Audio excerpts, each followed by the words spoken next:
യുവജനങ്ങളുടെ മധ്യസ്ഥനായ വിശുദ്ധ ഡോൺ ബോസ്കോയുടെ തിരുനാൾ ഇന്ന് ആഗോള കത്തോലിക്ക സഭ ആഘോഷിക്കുമ്പോൾ പിശാചിനെതിരായ പോരാട്ടത്തിൽ അദ്ദേഹം നൽകിയ മുന്നറിയിപ്പുകളും നിർദ്ദേശങ്ങളും വീണ്ടും ചർച്ചയാകുന്നു.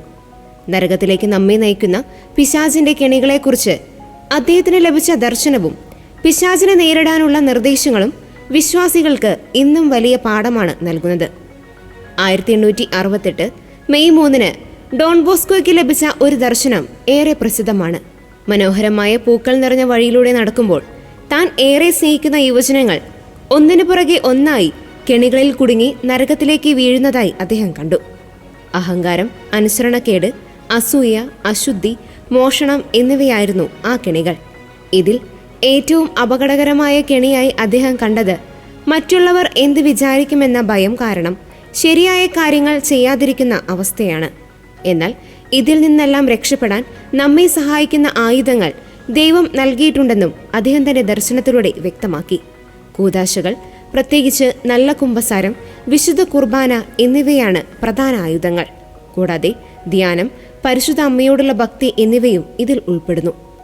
ആത്മാക്കളെ രക്ഷിക്കാനുള്ള ഡോൺ ബോസ്കോയുടെ തീവ്ര ശ്രമങ്ങളിൽ അസ്വസ്ഥനായ പിശാച് പലപ്പോഴും അദ്ദേഹത്തെ നേരിട്ട് ആക്രമിച്ചിരുന്നു.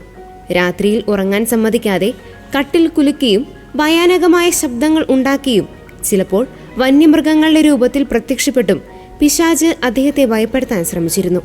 എന്നാൽ പ്രാർത്ഥനയിലൂടെയും ധൈര്യത്തിലൂടെയും അദ്ദേഹം ഇതിനെയെല്ലാം അതിജീവിച്ചു. പിശാചിന്റെ തന്ത്രങ്ങളെ പരാജയപ്പെടുത്താൻ പ്രധാനമായും 5 കാര്യങ്ങളാണ് വിശുദ്ധൻ നിർദ്ദേശിച്ചത്.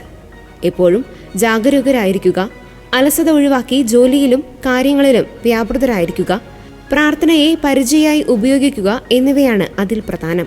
കൂടാതെ അടുക്കലടുക്കലുള്ള കുമ്പസാരവും വിശുദ്ധ കുർബാന സ്വീകരണവും ആത്മാവിന് കരുത്തു നൽകുമെന്നും സ്വന്തം കാവൽ മാലാഖയോടുള്ള ഭക്തി വളർത്തണമെന്നും അദ്ദേഹം ഓർമ്മിപ്പിച്ചു. ജീവിച്ചിരിക്കുന്നവർക്ക് തെറ്റുകൾ തിരുത്താനും മാനസാന്തരപ്പെടാനും ദൈവം നൽകുന്ന അവസരമാണിതെന്ന് ഓർമ്മിപ്പിച്ച വിശുദ്ധൻ ആത്മാക്കളുടെ രക്ഷയ്ക്കായി അവസാന ശ്വാസം വരെ പോരാടാനാണ് ആഹ്വാനം ചെയ്തത്.